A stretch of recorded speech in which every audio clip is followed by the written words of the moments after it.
Hi, everyone. I'm going to introduce the event on behalf of Alistair Isles, one of the faculty directors of the Berkeley Food Institute.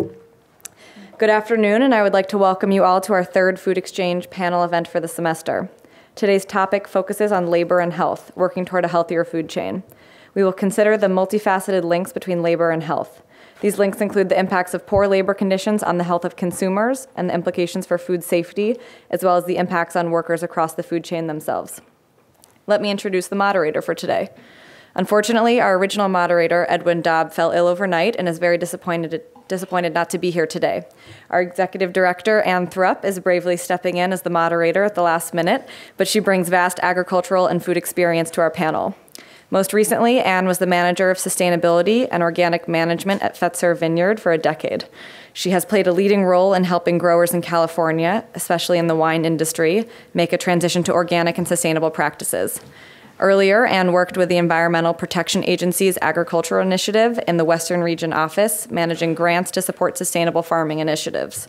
Anne also has many years of experience in international agriculture, agroecology, natural resource management, sustainable development, and food security.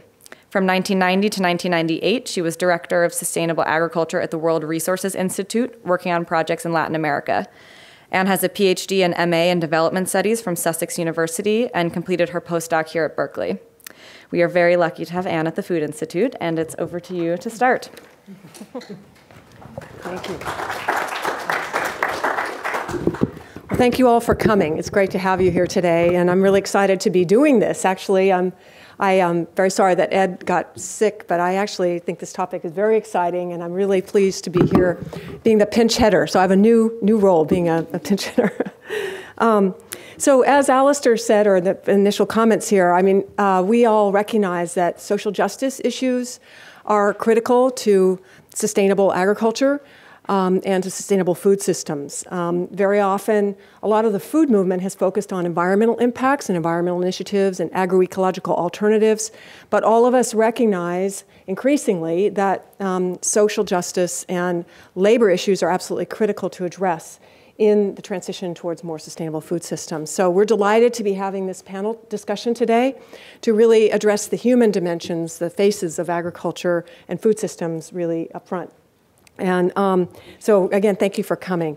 I'm just going to introduce the speakers today by reading their bios, and then we'll get right into the program where we'll have each of them speak for 5 minutes each and then engage in a lively discussion. So first we have Dr. Chris Benner, who's an associate professor of community and regional development and chair of the community development graduate group at the University of California, Davis.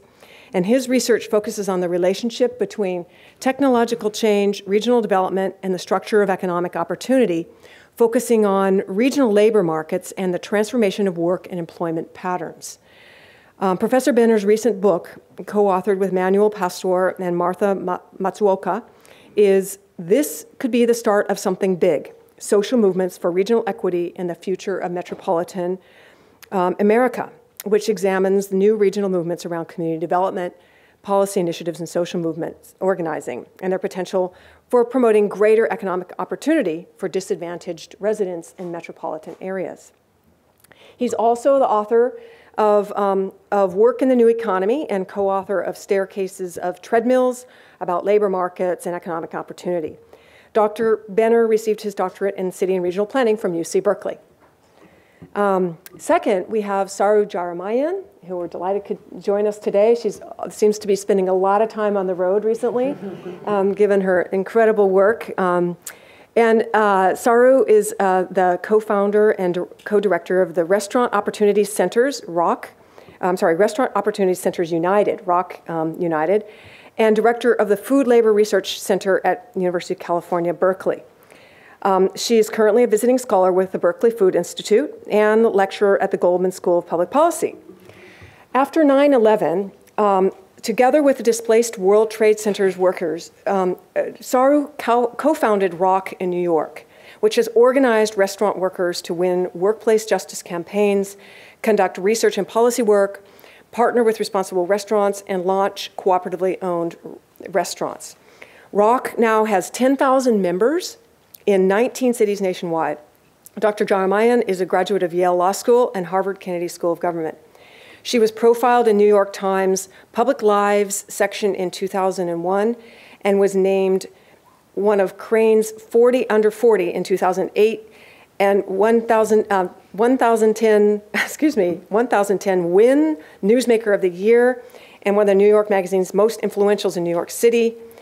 And she co-edited the New Immigrant Workforce and is the author of a great book called Behind the Kitchen Door.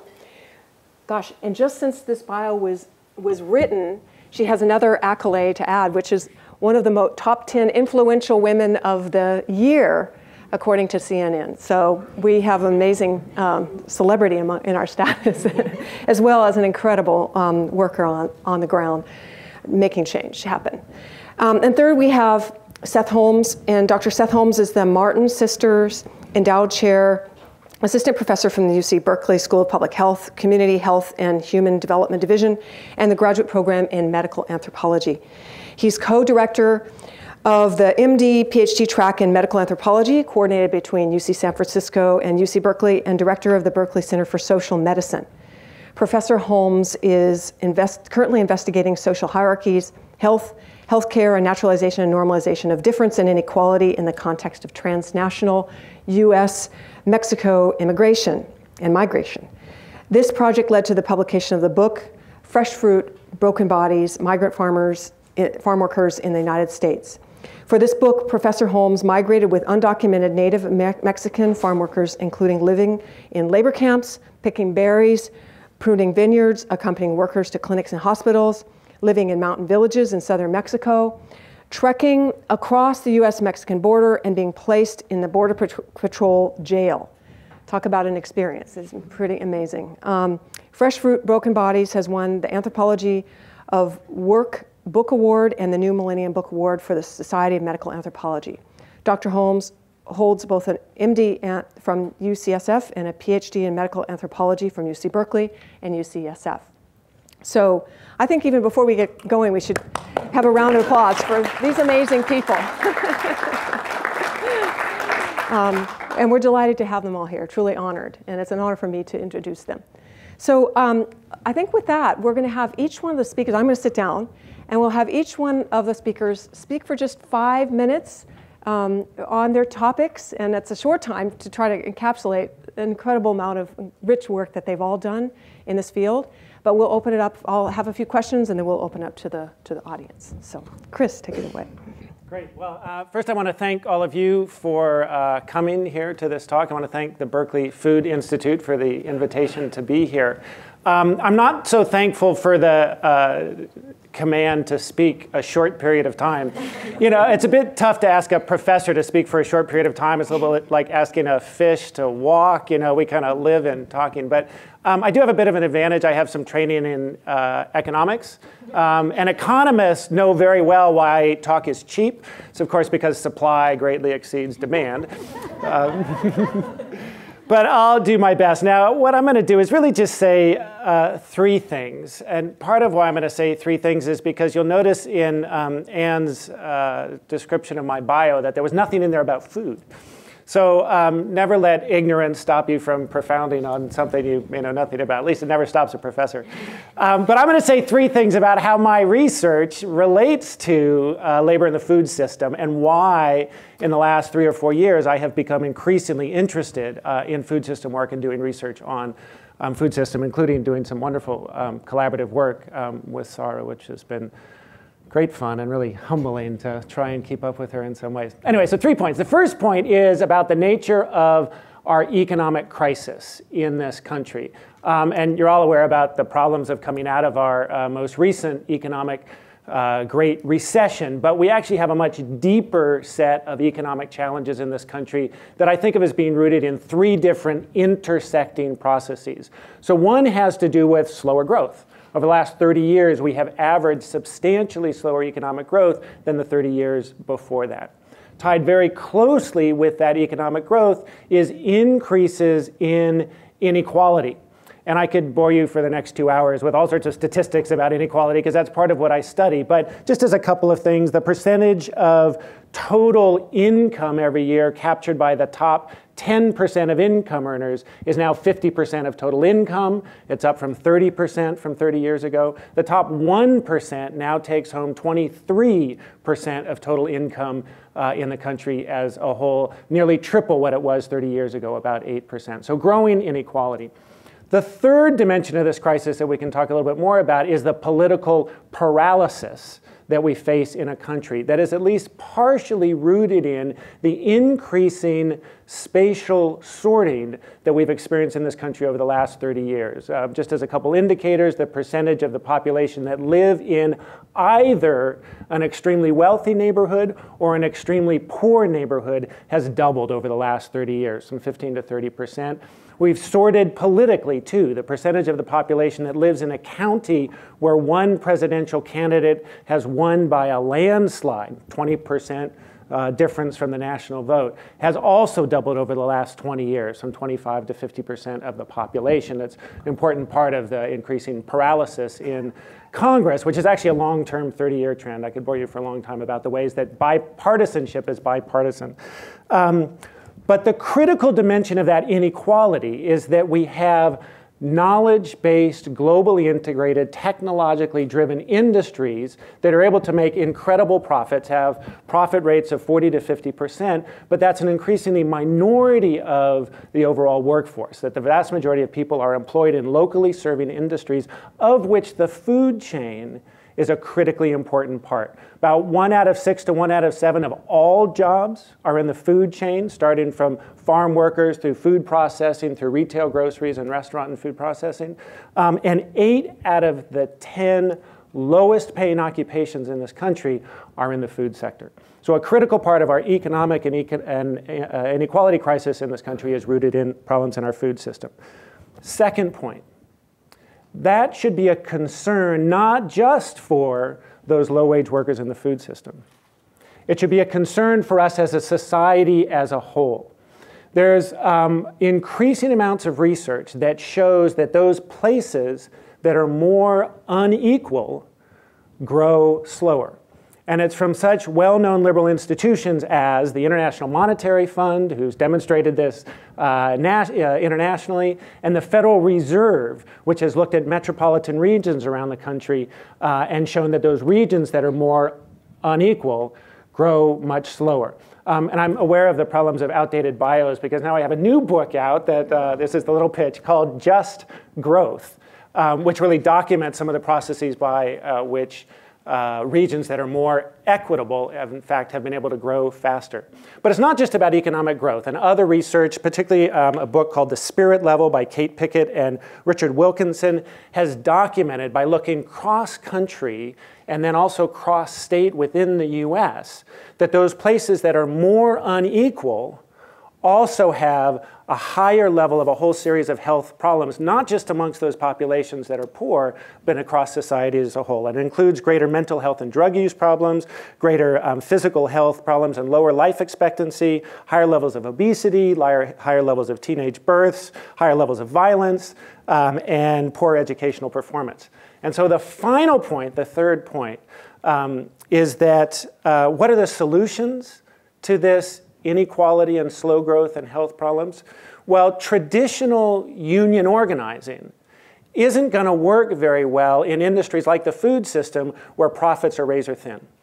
And the vast majority of the wealth produced in society is captured by an increasingly small portion of the population by smaller firms. And so what we need to be doing is looking at strategies that link populations within metropolitan regions and promote economic development overall, and link populations across a whole value chain from the original production to consumers at the end. And some of the most exciting work that's going on linking that regional equity work and value chain organizing is happening in the food system. So it's really the place to be to solve our problems as a society as a whole at the moment. Great. Thank you very much. That was incredible. That was really wonderful and very concise. Thank you. Thank you, Chris. I tried. No, I mean, I could listen to you a lot longer, and let me tell you, it was really great. And so it was great that Chris can set that context for us, the broad context, and then we're going to move to Saru, who will get more specific on restaurant workers and the challenges that they face. Right. So Chris mentioned that about 1 in 6 private sector workers, actually 1 in 6 total workforce workers, 1 in 5 private sector workers works in the food system. That's 20 million workers in total, from farm to meat and poultry processing, food retail and distribution to restaurant. And the thing I like to share with audiences that care about the food system and maybe don't think so much about workers is that what you have to understand is that as a whole, the 20 million workers, that workforce, the food system, is not just a bad employer. It is the absolute worst employer in the United States. The food system, the food we eat, is the absolute worst employer within the United States. And unfortunately, within that worst employer in the United States, more than half of those 20 million workers are in one segment, the restaurant industry. Over 10 million workers are in the restaurant industry. And unfortunately, that largest segment of the economy is the absolute worst employer within the food system. So how can I say that? I mean, most people think farm workers are generally, and I'm sure Seth can tell you a lot about farm workers, and you can't really compare these things. You know, why compare the worst of the worst? But according to the U.S. Department of Labor, which puts out the 10 lowest paying occupations every year we win the award, the restaurant industry, that 6 or 7 of the 10 absolute lowest paying occupations in the United States, and the 2 absolute lowest paying occupations according to the U.S. Department of Labor, actually lower than farm workers, although I don't like to make these kinds of comparisons, and lower really than any other occupation in the United States, are the people who prepare, cook, and serve our food. So how is it, you know, the restaurant industry, just as the industry within the food system, is the largest employer within the food system, the worst employer within the food system, also the second largest and absolute fastest growing sector of the entire US economy, not just the food system. So how is it that you've got the largest, one of the largest, the second largest really, and fastest growing sector of the US economy proliferating the absolute lowest paying jobs in America?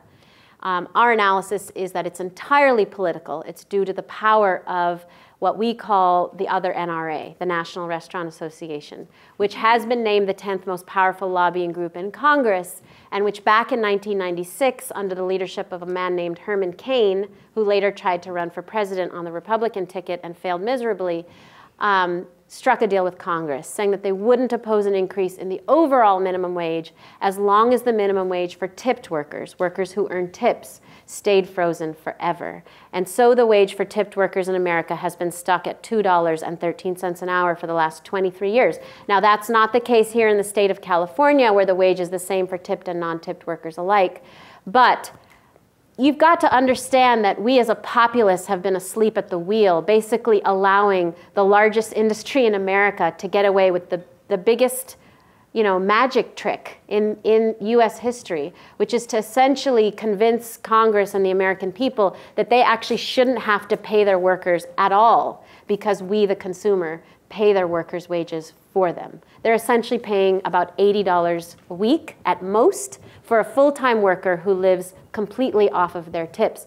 Now, what does it mean? What does it mean for about 6 million workers in America to live almost completely off the largesse of consumers? What does that mean for their health? You know, besides economics, besides their ability to survive, besides the fact that 70% of them are women and they're exposed to the worst sexual harassment of literally any industry in the United States. The restaurant industry is the single largest source of sexual harassment claims to the EEOC in the United States, because they have to put up with whatever the customer might do to them, whatever they may touch or treat or talk to them, because the customer is always right, because the customer pays their income as opposed to their employer. Besides all of that, putting all of that aside, what does it mean to the consumer that you've got 6 million women in America essentially living off their tips? It means that they can absolutely never take a day off, even when they are ill with the worst illnesses you can imagine, because they rely on going to work and getting tips for their income rather than a wage or a salary from their employer. So 90% of restaurant workers don't have paid sick days, and 2/3 report cooking, preparing, and serving our food when they are ill from everything from H1N1, true story in my book, to typhoid fever. We just had a member of ours testify in the Florida State Legislature that she worked for several weeks with typhoid fever, serving in a fine dining restaurant, to hepatitis. So in 2011, Darden Restaurants, which is Olive Garden, Red Lobster, Capitol Grill Steakhouse, announced a partnership with Michelle Obama and her Let's Move campaign, saying that they were going to provide healthy food for kids at the Olive Garden. And at the exact same moment that that announcement was made, a server in a Fayetteville, North Carolina Olive Garden was forced to work with hepatitis A. She neither had paid sick days nor did she have the ability to take a day off because, again, her income came from the tips that come from the customers, so she could not take a day off. Worked for several weeks with hepatitis A. 3,000 people were exposed to hepatitis A, had to be tested by the local county health department, filed a consumer class action against the restaurant, and won. So we have to ask yourselves, how healthy can the food be for your kids at the Olive Garden if they're exposed to hepatitis? That same year, 2011, there were 2 norovirus outbreaks in Olive Gardens, one in Indiana and one in Illinois. In fact, the Center for Disease Control reports that 50 to 90% of all norovirus outbreaks in the United States, if you don't know what norovirus is, you really don't want to know. It's also known as the winter stomach flu. It's a really horrible, horrible experience. 50 to 90% of all norovirus outbreaks can be traced back to sick restaurant workers. So I know I'm at time, but I did want to share with you what can be done about this really quick. Because both of these things, the fact that the largest workforce in America is living off tips, and the fact that these workers, the largest workforce in America, also does not have paid sick days, can be traced back to the power of the National Restaurant Association, which has spent literally hundreds of millions of dollars lobbying to keep the wage at $2.13 an hour and to keep us from actually being able to pass paid sick days ordinances. In fact, the NRA has gotten together with Olive Garden and other companies to pass bills in 14 states preemptively prohibiting citizens in those states from passing local paid sick days ordinances even when they democratically vote for these ordinances, right?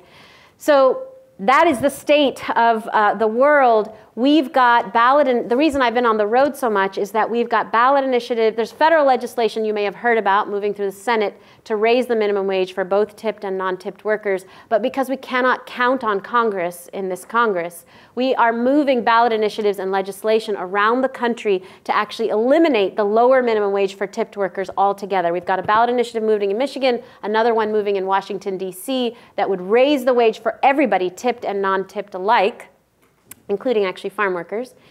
And we've got legislation moving around the country to actually win paid sick days for these workers. So all of this is really picking up steam. There's huge momentum on these issues. And one of the things that we're doing with the food movement actually is coming together on a joint proactive attack to finally expose, target, and really bring to light the evils of the National Restaurant Association. So this year on April 28th, we are coming together with the food movement to call on Congress to stop taking money from the NRA, to call on legislators everywhere to stop taking money from the NRA. And we're hoping, I can talk to you more about it in question and answer, but we're hoping that anybody who cares about a just food system will understand that the NRA is a joint target for all of us and come together in joining us in this fight. Thank you, Sarah. Thank you, Saro. Next, Seth. Sure. So I have a few things I wanted to bring up. Thank you for having us, Anne, and Berkeley Food Institute, and Claire. So there are a few things. We first heard that our social body is sick, our society is sick. We're losing touch with each other. Some people are becoming amazingly wealthy and becoming more scared of the rest of us, and many of us are becoming more poor and more scared of the rest of us. There's a way that our food system is especially organized according to a hierarchy that's based on largely ethnicity, citizenship, and gender, such that if you are a white US citizen in our food system, you're likely to have certain kinds of jobs, especially related to agriculture, farming. You're more likely to own a farm, work as a supervisor, a retailer, something like that. If you are a US citizen Latino, you're more likely to own farms in certain areas that might not be quite as nice, might not have quite as good soil. If you are a Mexican citizen with a green card to work in the US, you might be driving tractors, you might be a supervisor on a farm. Statistically, that's more likely. If you're an undocumented mestizo Mexican, mestizo meaning technically mixed race ancestry, you're more likely to work harvesting on a farm. If you're a native Mexican without documentation in the US, you're most likely to work harvesting in kind of the worst jobs, the jobs that aren't paid minimum wage, that are paid per pound instead of per hour, the jobs where you're bent over all day. So that's a lot of what I saw in my 18 months migrating with farm workers, is this sick social body according to this hierarchy. That's the first thing I wanted to say. The second thing I wanted to say is that this sick social body makes certain bodies, according to which category they fall into, based on ethnicity, citizenship, gender, sick.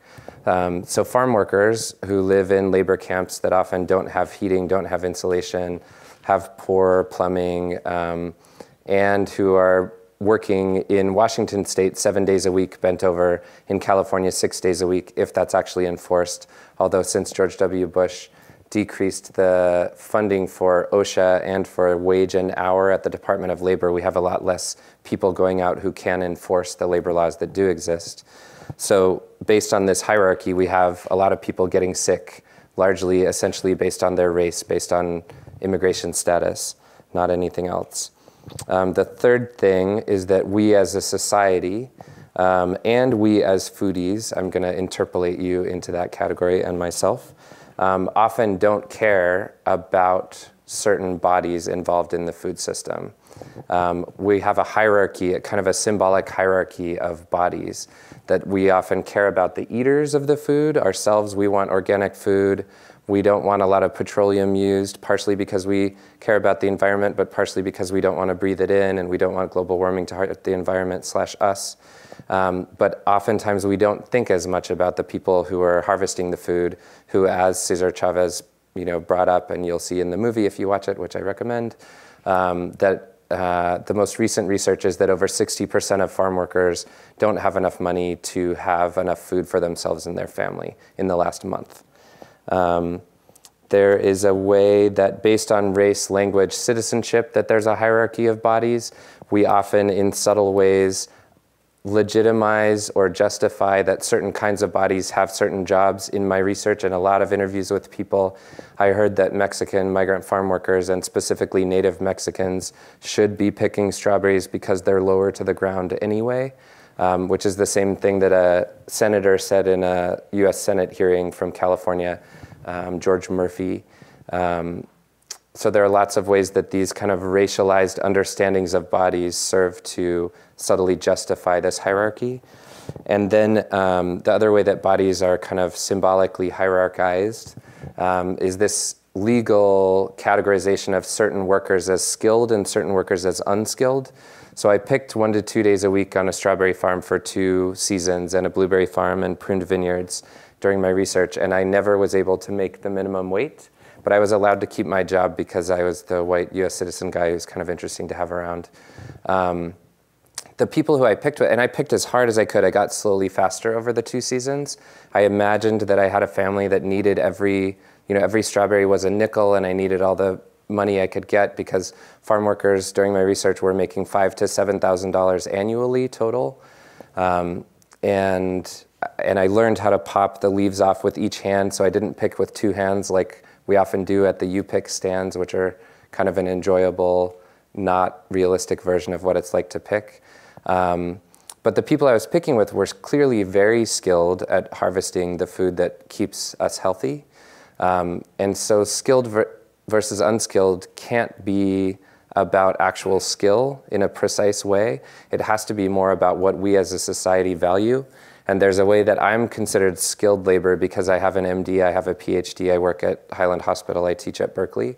These people who harvest the food that helps me be healthy, helps all of us be healthy, are considered unskilled because we as a society value certain kinds of labor more than other kinds of labor, but not actually because of skill. The last thing I wanted to bring up is that in the debates on immigration reform, we often hear blanket statements about immigrants, blanket statements about farm workers, blanket statements about Mexicans, that these people are draining our economy, these people don't deserve health care, for example, was said by several representatives in the House. And I think it's really important for us to bring stories of real people, real people who have families, who work hard, who are families to other people, and happen to be immigrants or Mexican or farm workers, so that we as a society can get to know kind of these immigrants as people instead of these blanket statements. Later, maybe during the, do I still have a minute? Okay, so I'll take on that one thing about immigrants are draining our economy. So the House of Representatives, several representatives said that they wouldn't support comprehensive immigration reform unless it was guaranteed to them that the immigrants would not have access to health care in the United States for roughly 15 years despite paying taxes. And Democrats responded, that's not fair, they're paying taxes during those 15 years while they're legalizing, they should have access to health care. But all of that discussion erases the fact that most farm workers are paying taxes now, even more than they would be then. For example, everyone pays sales tax. Each 2 weeks when the farm workers are paid on the farm where I lived, Social Security, federal income tax, state taxes, local taxes were taken out of their paycheck. At the end of the year, because they make less than $17,000 or whatever the cutoff is, they would get all of that money refunded to them. But their Social Security numbers are not actually functional, so they don't get any of that money back. So in an interview with the chief of the Border Patrol, he told me that he's convinced that Social Security already would have gone bankrupt if it weren't for the roughly 10 million undocumented workers, many of whom are in our food system, paying into Social Security each year, not having any of that money refunded, and not being eligible for it later. So each time you hear these blanket statements about immigrants, about farm workers, I challenge you to question them in whatever way possible. Thank you. Thank you very much. That was really a very provocative start here. I think I'm going to kick off with a couple of questions, and we'll have a dialogue and open it up to the audience a little later.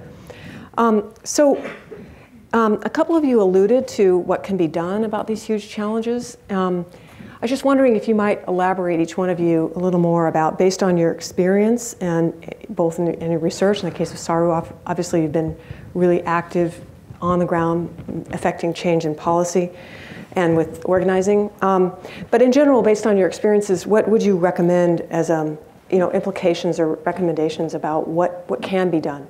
And whether it be research, policy, and or activism.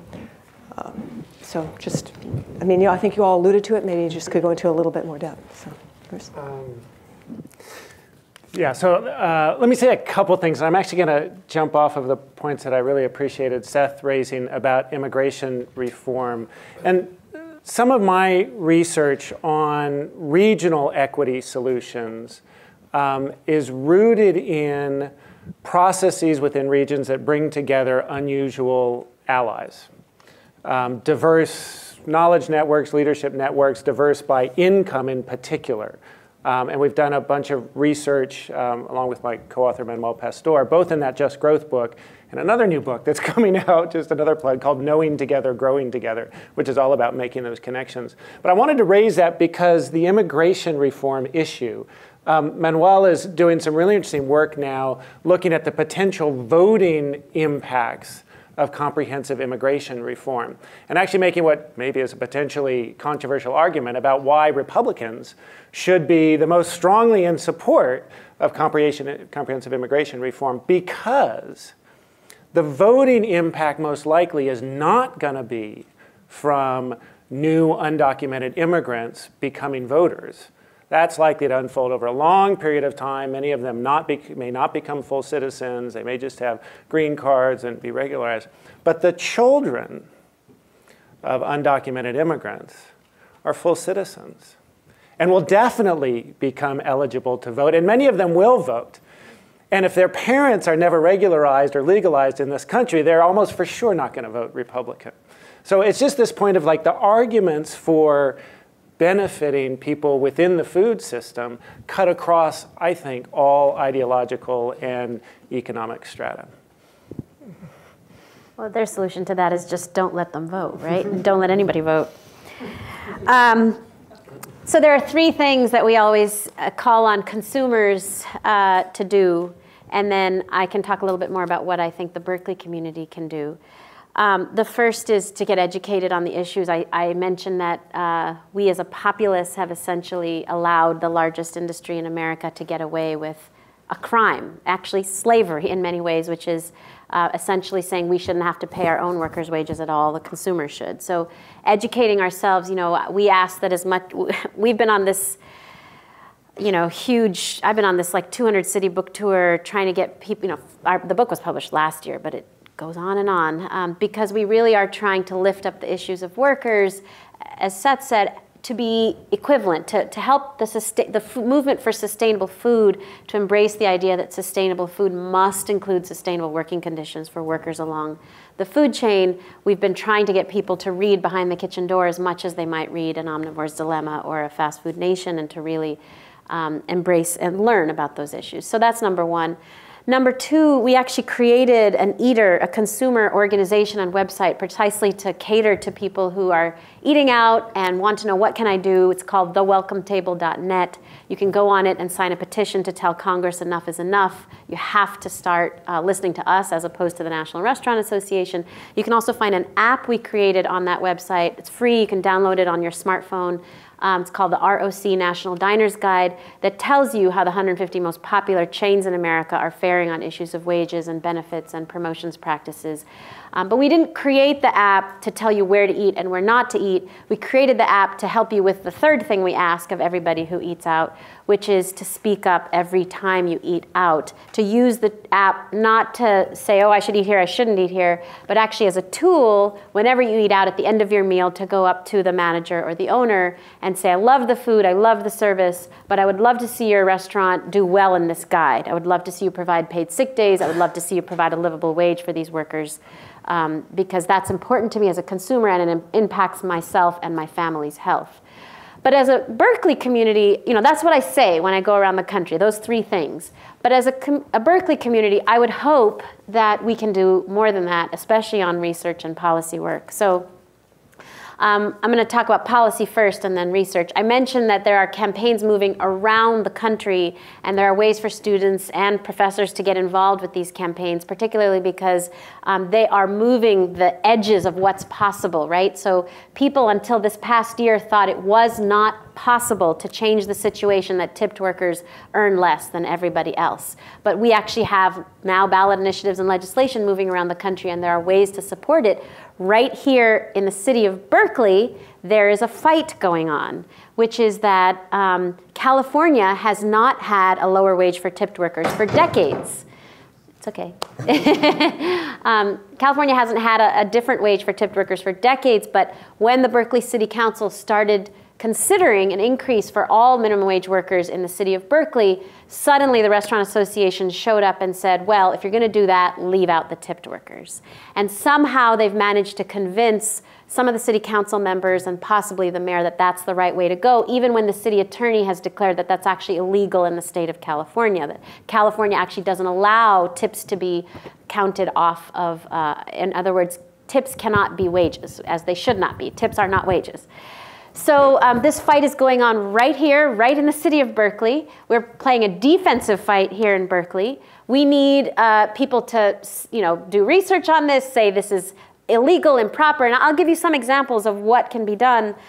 Thanks to the Berkeley Food Institute, we are doing research together with the Human Rights Clinic at the School of Law, at the law school at Bolt, to actually show that tipped workers having to live off tips is a human rights violation. It contravenes several international human rights treaties. That's an example. Another example that I've always wanted to do with the School of Public Health is to actually document the epidemiological consequences of restaurant workers working when they're ill, having to be forced to work actually to get their tips, and forced to work because they don't have paid sick days. Now, we can see some impacts of that, right? We can see, like I said, norovirus outbreaks can be traced back to sick restaurant workers. But to really do a massive national study to show that cities that have paid sick days versus those that don't have lower incidences of foodborne illness outbreaks, and to actually document that foodborne illness outbreaks can be reduced if these workers have livable wages and paid sick days, that would be outstanding, right? Other research that could be done, we know that the National Restaurant Association is part of something that I'm going to call a big food ALEC. Hopefully you know what ALEC is, American Legislative Exchange Council. Well, we know now, talking to some investigative reporters, that there is a big food version of this. Big Ag, Monsanto, the National Restaurant Association meet regularly and come together in the body of a man named Richard Berman. And so we would love to do more research to find out how these actors are collaborating, how they've come together to, for example, pass these laws around the country to prohibit citizens in those states from passing local paid sick days ordinances. There's a ton of research to be done around that. There's more I could talk about, but to support this legislation that's moving around the country, there's both research, briefs that people could write, and local advocacy that you could engage in to stop the NRA from continuing to win. Great. I have a few different ideas related to my research, things we can do. There are a lot of labor laws that exist to protect all laborers, regardless of documentation status, skin color, gender, etc. Labor laws apply to laborers. But since George W. Bush, since that time, decreased funding to the Department of Labor and OSHA, there isn't very much enforcement, probably in restaurants as well as on farms. So any way that we can refund labor law enforcement is important. Keeping in mind that labor laws apply to all laborers and not just documented laborers is also important. I hear a lot of people kind of in everyday conversation say things about, well, they don't qualify for that because they're undocumented. If they're a laborer, then labor laws apply. Immigration reform, comprehensive immigration reform, including healthcare, is something we need to support. Part of the reason I titled the book Fresh Fruit, Broken Bodies is that there's a way that we have an exchange going on where certain classes of people based on race and ethnicity primarily work so hard to give others of us the food that makes us healthy, that doctors tell us to eat, produce, fruit and vegetables, that they themselves end up getting sick and injured.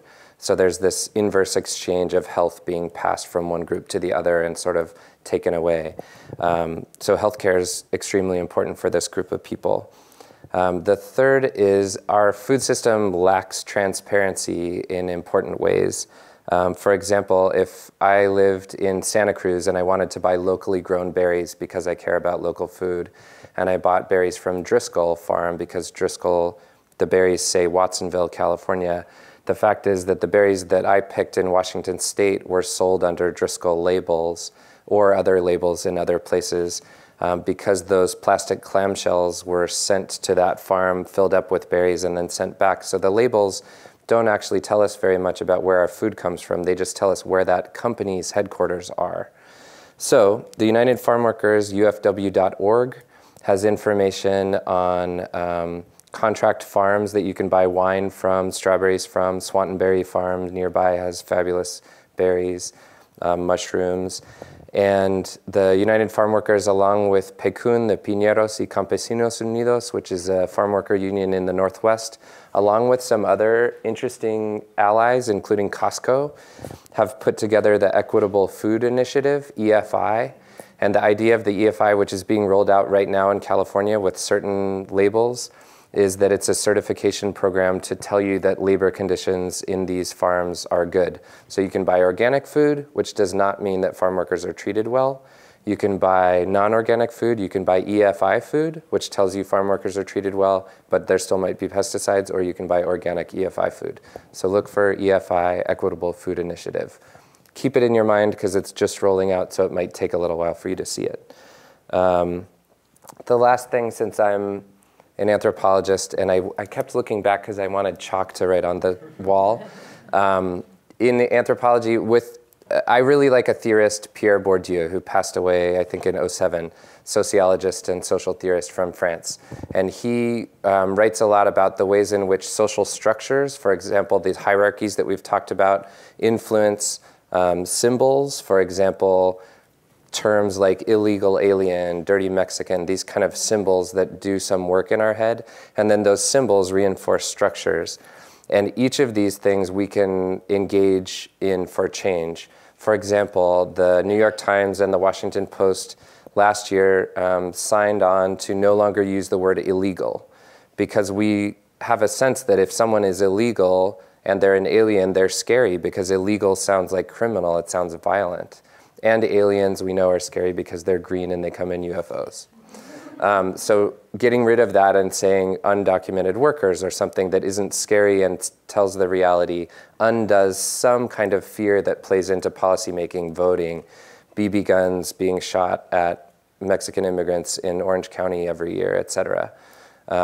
Then we know that if we change the structure so that it's not this ethnic hierarchy anymore, in the way that Mexican workers are the ones who are always on their knees working in the dirt, then that symbol of dirty Mexican may change over time. And then that symbol's work back on policies and fear and assumptions that these people are dirty inherently and therefore don't deserve as much change.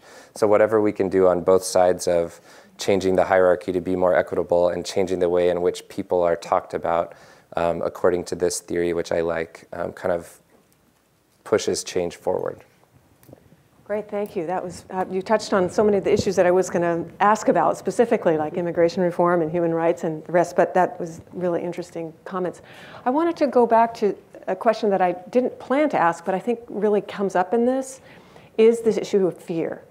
I mean, sorry, Seth, you were talking about the fear of the certain members of the public of immigrants, illegal aliens, et cetera, the language associated with that. But there's also fear on the flip side, that we know that laborers, workers, whether it be farm workers or restaurant workers, fear losing their jobs, fear losing their lives, fear getting sent back to Mexico or wherever they may have come from because of this incredibly heavy-handed situation where they are subject to such discrimination and inequities. So I'm just wondering if you might comment on that experience. Of course, Seth, you experienced that firsthand. I know, Sari, you probably have as well, and all three of you probably. So, how do people individually, the individuals who experience that fear, how do they respond to that? I mean, it makes it very hard for people to organize, right? It makes it hard for people to engage in any kind of questioning of so-called authority. But how do we get beyond that to engage people fruitfully in whether it be dialogue or organizing or policy change, when our society does have these distinctions that are based on often fear and lack of understanding of the other side, sort of. So I don't know who wants to start with that, but big question. I mean, I can talk a lot about. I mean, that's what we do as organizers. Is my organizing mentor always taught us the best way to overcome fear is through anger. That you agitate people to not understand their situation individually, but collectively, and also to understand that if we continue to always be afraid, we allow this structure and system to continue to treat us as slaves, which is essentially the way that they're, and we allow this huge industry to get away with, frankly, with slavery, right? So the way we organize, I mean, we've won, at ROC, we've won about 20 campaigns against very large, high-profile restaurant companies. We've won back about $9 or $10 million in stolen tips and wages. We've won benefits, raises, promotions, job security, grievance procedures, paid sick days.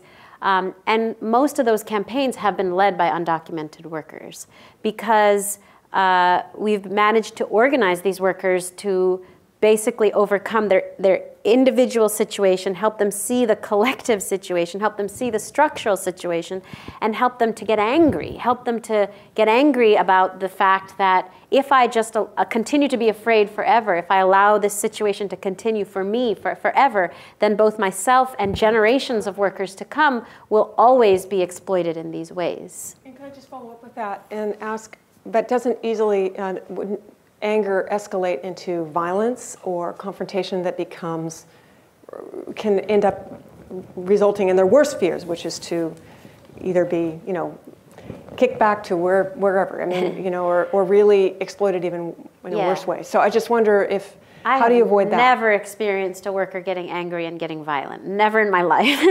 It's always generally anger, so what can we do about it? It's the same, I mean, as any of you, if you got a little bit angry listening to me, just a little bit, you know, you didn't like rise up and say, let's go kill the National Restaurant Association. You probably asked yourself, well, what can we do? And that's the same way for any worker. The worker would once we help them see the situation as it is.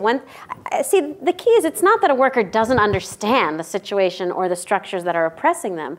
It is that they don't see any other way of exist. There's no other way, right? It's like, and I'm not just talking about immigrant workers. I hate this sort of idea that it's this other, right?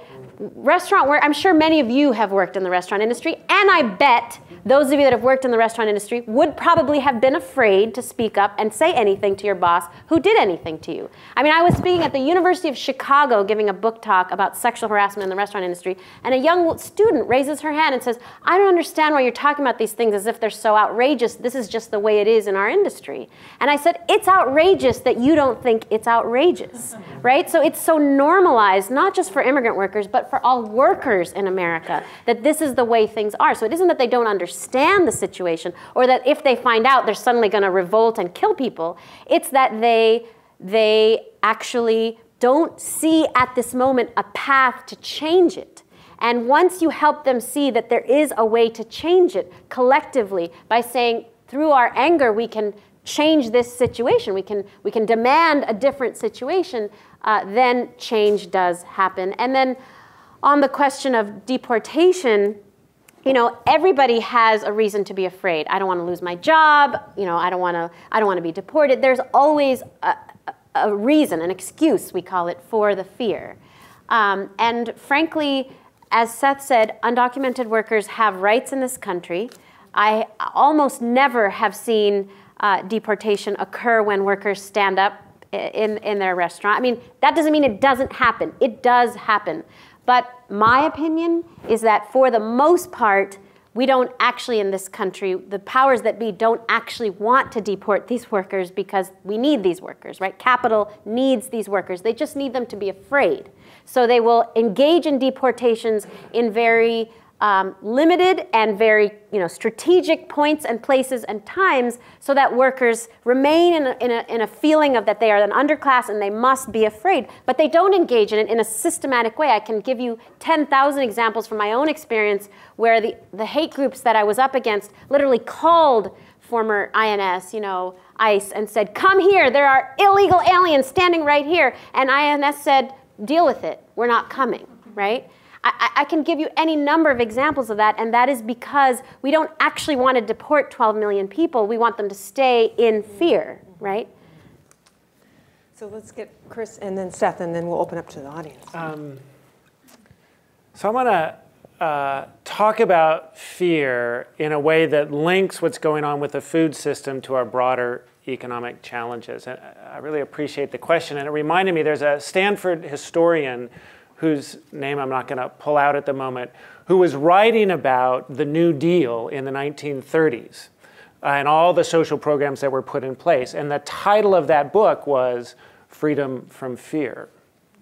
And it points to the fact that there was a time in this country's history when that sense of fear was so widespread in the wake of the Great Depression that there was a sense of we need a set of broad social solutions to create the economic base and security for people that ended up creating what was then now known as the greatest period of growth in the US economy. Now, of course, that excluded at the time agricultural workers, it excluded domestic workers. There were a whole bunch of reasons why part-time workers, and particularly women, were excluded from the programs that were in that place. But I think the concept is important because today, what we're experiencing is an economy that is tied up with rapid globalization, rapid technological change, high levels of volatility, and there's a bunch of reasons why structurally, in an information-driven economy, we can expect that volatility to only increase or at least be consistent going forward.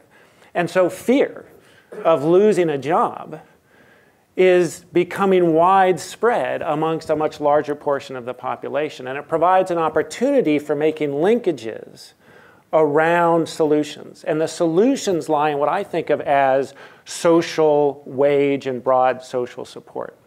And part of a way to think about that is what drives economic growth in this new economy has to do with information, knowledge, and a lot of that is driven by not the individual characteristics of super smart people in Silicon Valley. It's accumulated scientific research that's built up over many times, supported by large-scale public investments in an education system, as well as a broad set of social dynamics and social understanding to understand markets and dynamics, that you cannot do well in an information economy with that broad social support. And so then figuring out, follow the money. Where is the money being generated in our society? How do we bring that in a way that supports the economy and supports the livelihoods of everyone in that economy? Universal health insurance, single-payer health insurance, is not just beneficial for people who don't have health insurance now. It actually would probably be the single best stimulator of entrepreneurialism in our economy. Because one of the greatest barriers to people starting their own business is fear of losing their health care and health insurance. It's typically people in their middle earning years, 30, 40, 50, who are ready to start their own business, and yet they may need to support a family, they may have pre-existing conditions, and they're afraid to go out on their own because of lack of health insurance. Immigrants of all races are higher levels of self-employed and entrepreneurs than US-born residents. You know, Republicans should be embracing comprehensive immigration reform as an economic stimulus, because that's what it would be. But similarly, universal access to education, right? Problems in our public health system. Well, higher education should be a universal access for everyone, whether citizen or not, right? There's been some movements in this country, and actually in New York State until just recently, any non-citizen who was a resident who had kids in the school system could vote for who was on the school board. Right? We should be having much more of that. Why is it that only citizens can vote? But that's a question about universal social support targeted to particular populations that may need particular support, but universal programs that actually benefit everyone. I could talk more about minimum wage, too, in the way that that would be an important benefit for the economy as a whole, but I think that's some of those principles is targeted universalism around a recognition that we are in a social economy that requires us to see the interconnections between the dishwasher in the back of the restaurant and the high-tech entrepreneur in Palo Alto. So this question is about emotion, or maybe affect, and the way that affect relates to the affect of fear, and how it relates to structures, healthcare, how it relates to social body as opposed to individual body.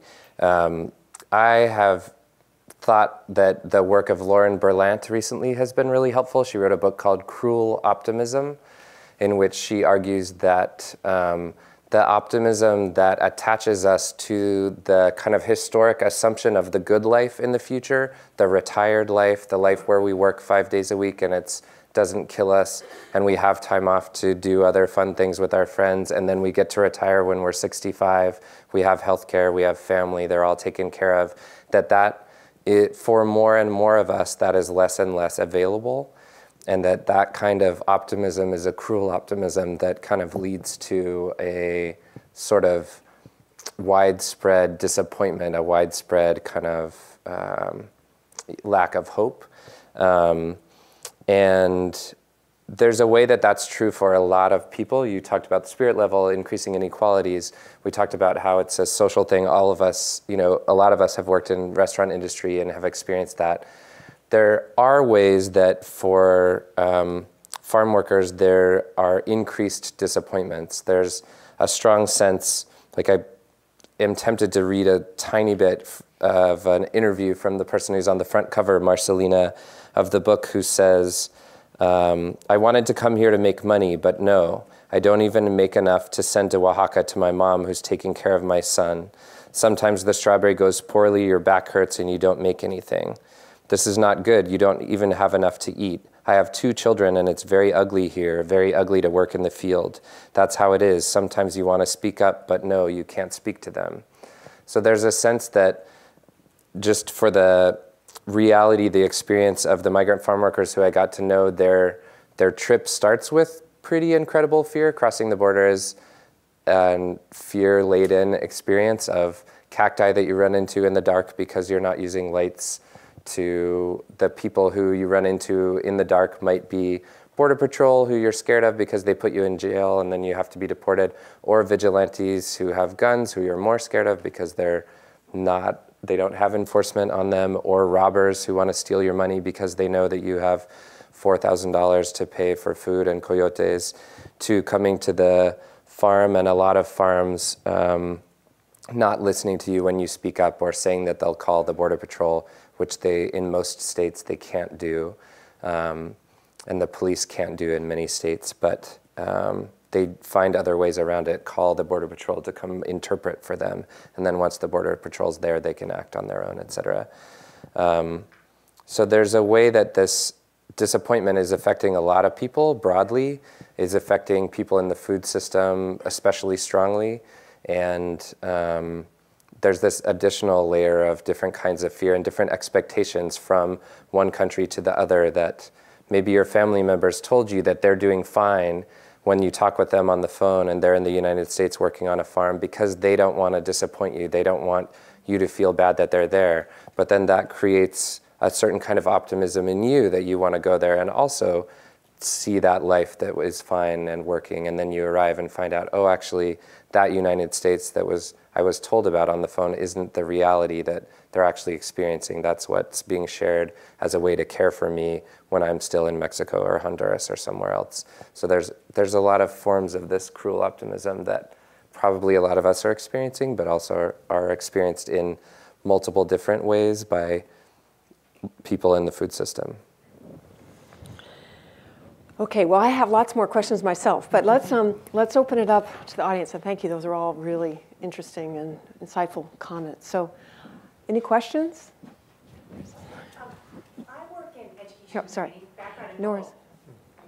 Background in public health, and in the food system, I've been working mostly not with the farm workers or the restaurant workers, but with the distribution workers in the middle. And as I'm listening to you and hearing, I kind of know, but you brought it much more clearly.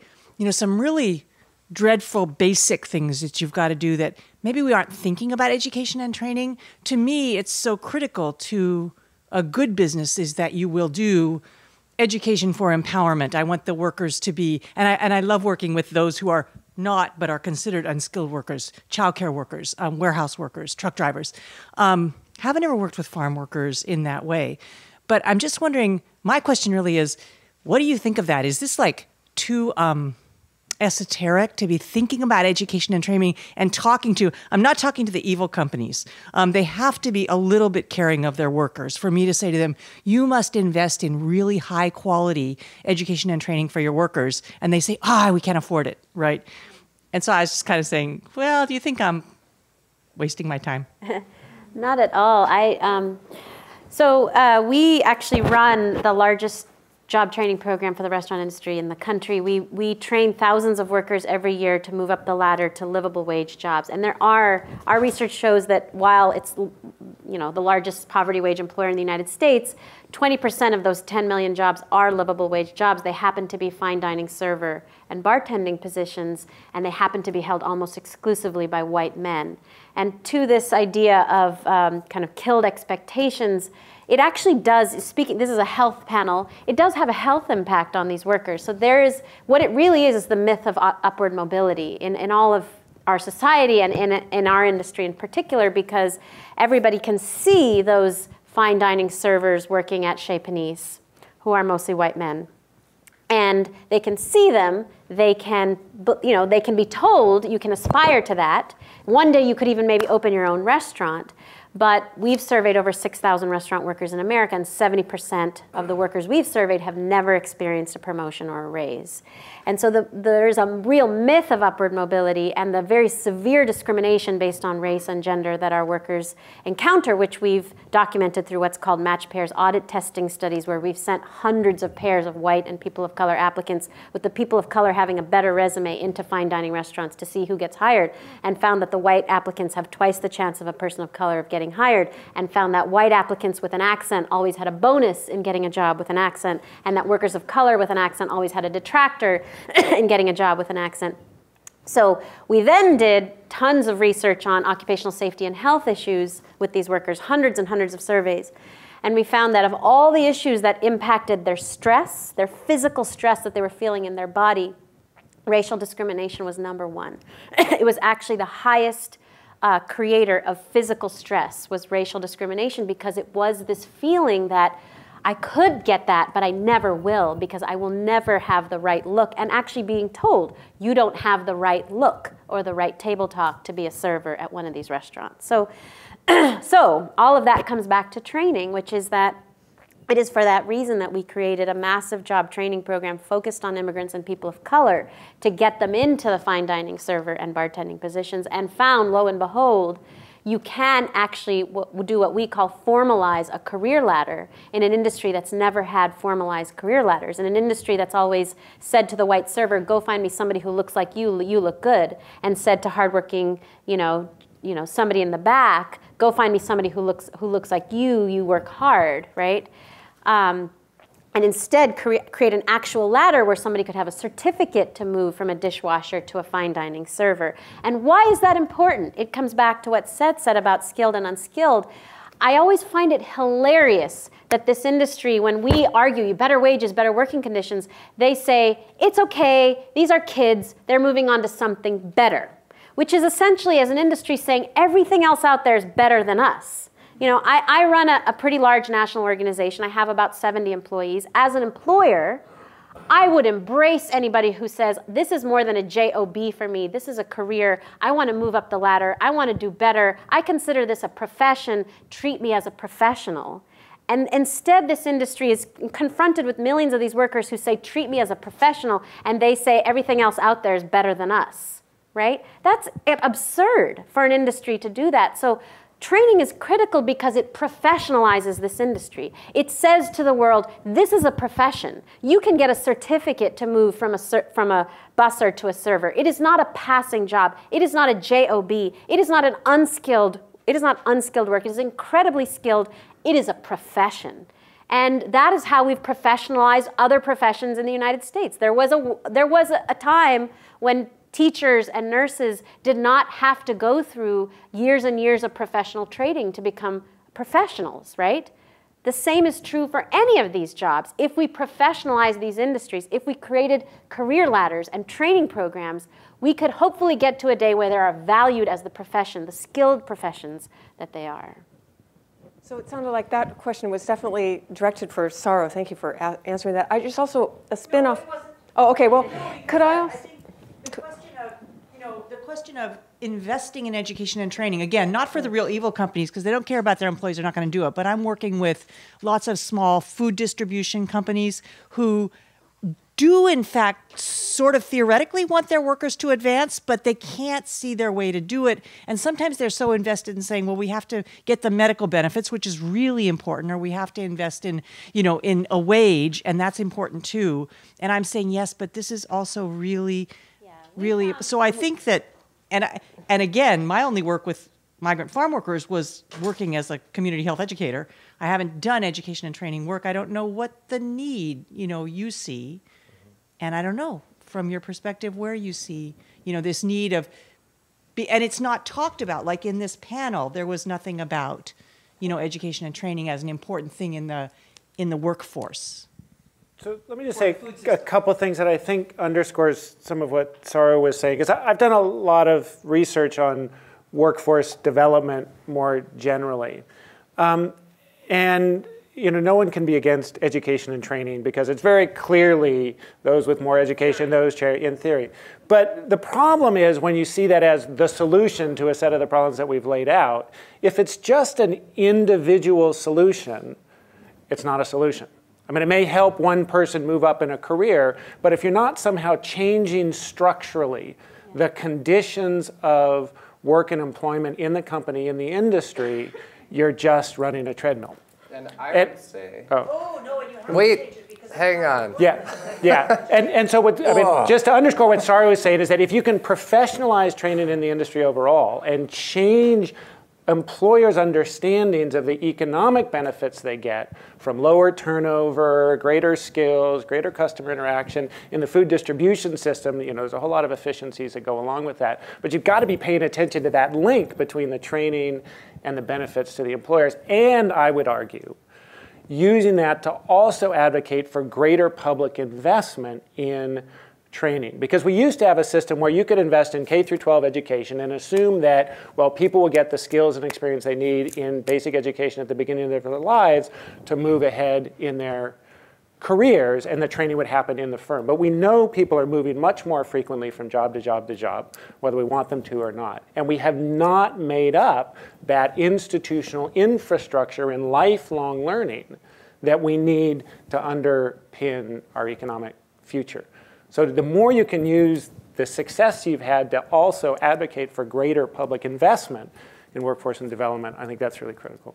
Seth? So I was going to say that I think the panel has largely been about education, maybe training, but not so much about the laborers needing education and training, but more about society needing education and training. And that's, that's why I wrote the book. That's why I do radio interviews. That's why you're traveling and talking, et cetera. That's why hopefully this BFI panel was put together. I think that there are ways that education and training is really important for farm workers around pesticides, around their rights, about labor laws. And then I kind of wanted to go back to the idea of fear and that affect. It's something that I kind of wish I had said but hadn't said.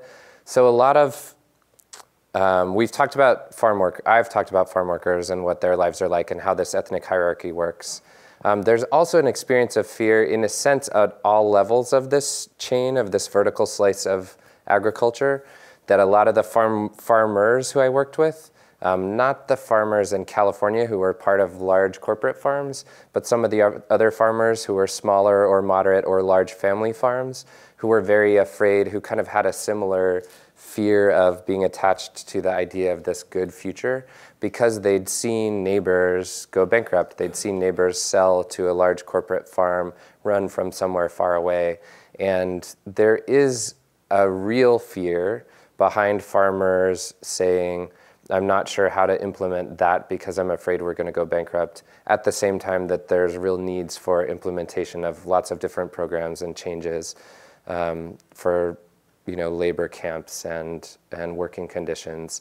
And I think it's important for us to be able to do that zoom lens of zooming into the farm and seeing the hierarchy and thinking about what needs to change for the farm workers, and then zooming out to more the global economy, what's happening with the North American Free Trade Agreement, the Central American Free Trade Agreement, what's it doing to local farmers here who we also want to support, and what's it doing to the migrant farm workers who we want to heavily be on the side of.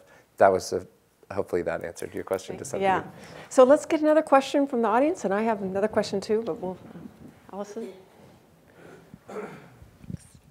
Hi, I'm a law student and an intern with the Sustainable Economies Law Center, and I wanted to ask you more about enforcement. So we heard from you about a lack of laws, but also laws that are poorly enforced.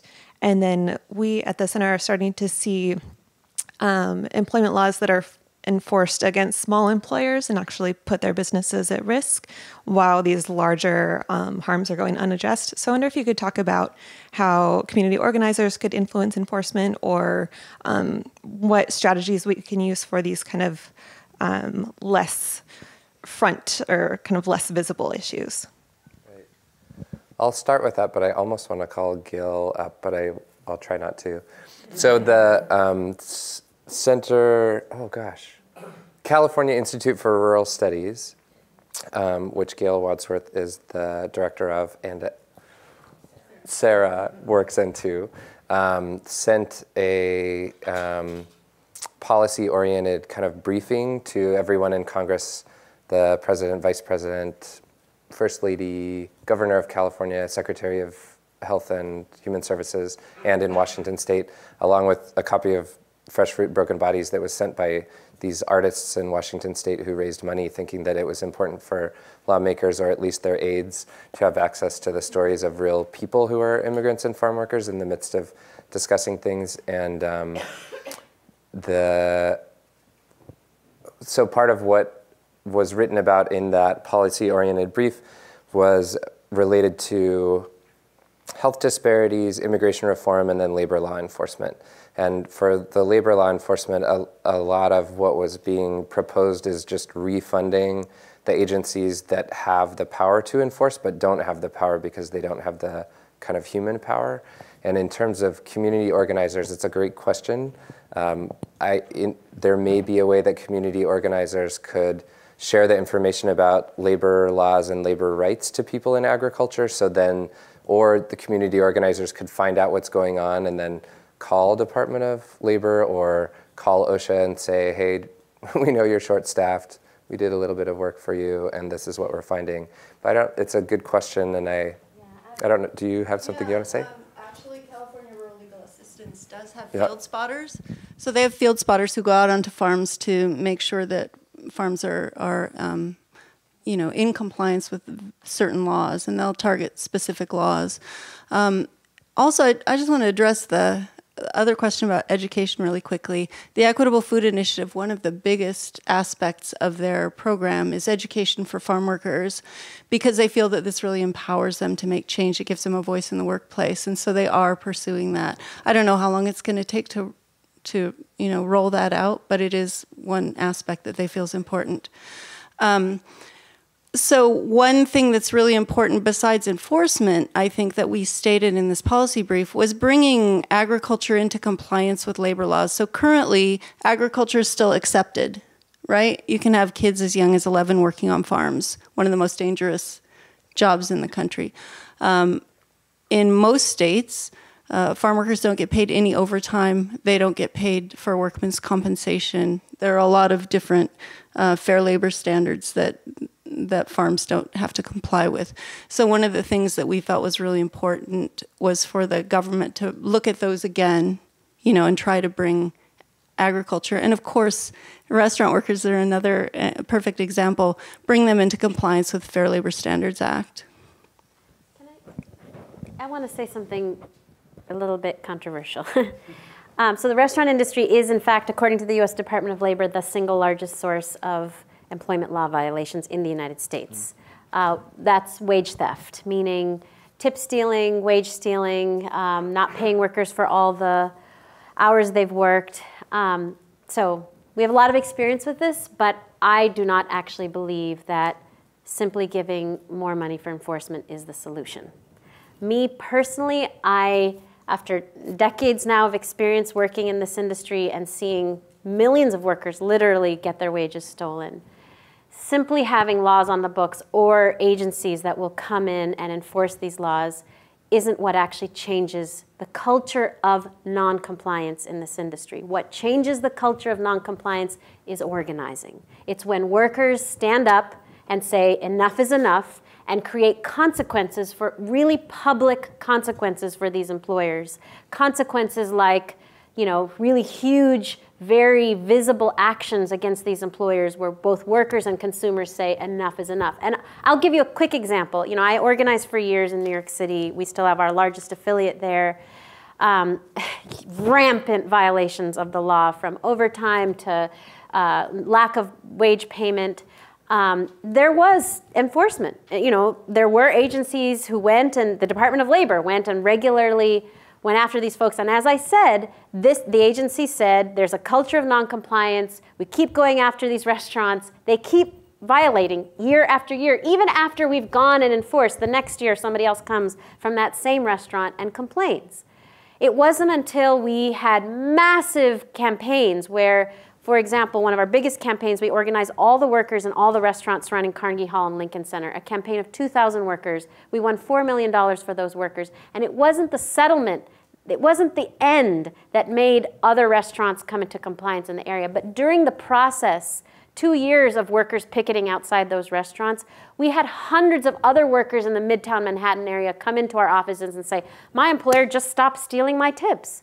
And it was because they saw what was happening across the street. They got afraid of that happening. And employers said to the press, what would make us stop doing the law? It's that. It's the idea of an inflatable cockroach. We used to have this big inflatable cockroach come in front of our restaurant. It's the idea of people picketing when people are trying to have a $50 meal. That scares us more than a lawsuit because these folks get sued all the time. And what really ultimately changes things is people standing up saying enough is enough.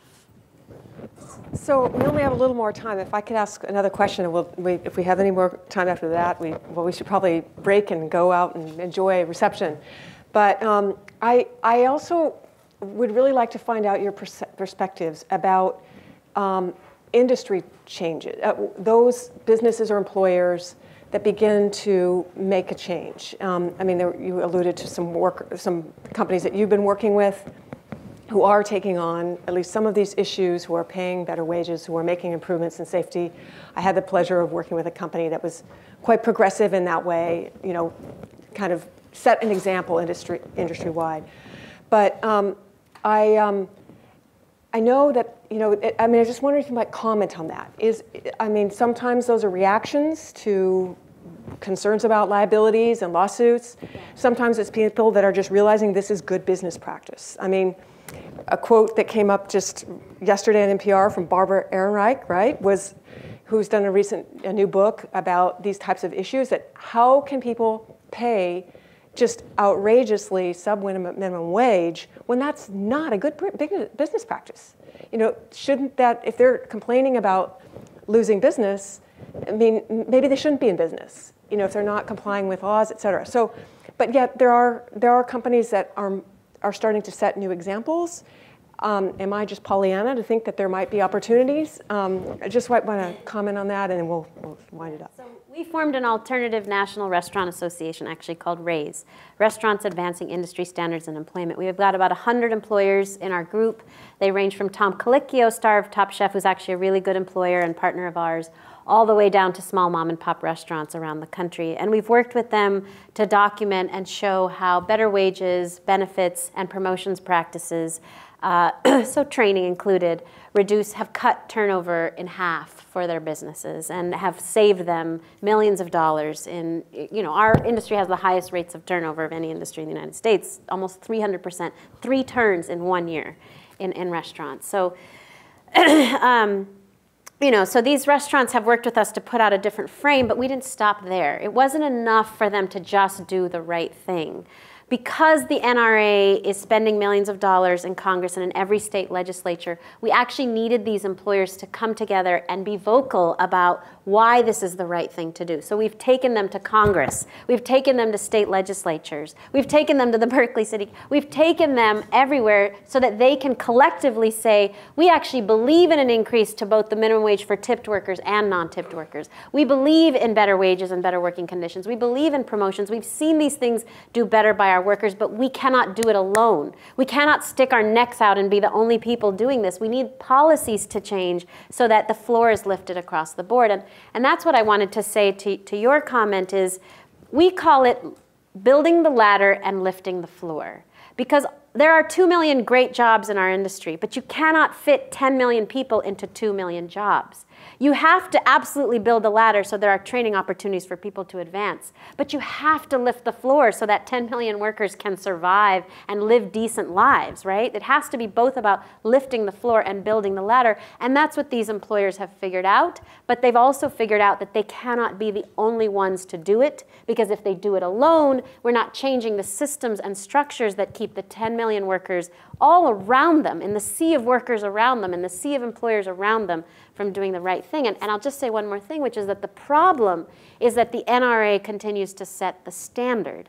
And so and any new restaurant owner who opens a business, they look to their left, they look to their right, they look at the standards online from the National Restaurant Association, they just follow them. These people, it's not like being a business owner makes you a genius immediately or a genius at management. It doesn't. So what really helps is to have examples of people who've done it differently. But we, again, need the structures and systems and policies to change, not to have these individual lone examples. So Seth or Krista, do you want to add anything to that? I would just remind people to go to ufw.org, look at where you can buy produce that supports farms that are contract farms, supporting the standards that UFW has for contracts, support Swanton Berry Farm as a local one, and look for EFI when it's coming out, because I think the more transparency we have, the more knowledge we have about how people are treated in agriculture, the better. Otherwise, we're doing the same thing where we're buying based on a label that doesn't really tell us much about where the food comes from or how it affects the bodies of the people who are providing it to us. The only other thing I would add, not so much about the food industry, but in general in response to your question, is part of it is a recognition that workers are not just workers. Workers are also consumers, right? And they're also residents in our communities, and they're also potential business owners. And that's part of what I've learned a bit from Saru, is some of those high road restaurant owners used to be workers in the industry themselves, so they have an appreciation for it. And when business leaders recognize the importance of the consumer role of workers in the economy, it helps them see the importance of raising wages overall. And some of the research around the raised minimum wage supports that, and there's a lot of economic evidence to support that as well. So it's understanding that we're integrated, again, consumers, workers, residents, citizens. Great. Well, thank you so much. This was a really wonderful, provocative panel, and really thought-provoking. I hope that those of you who are not engaged will have an opportunity to be engaged in these conversations and in moving the agenda forward. So thank you so much.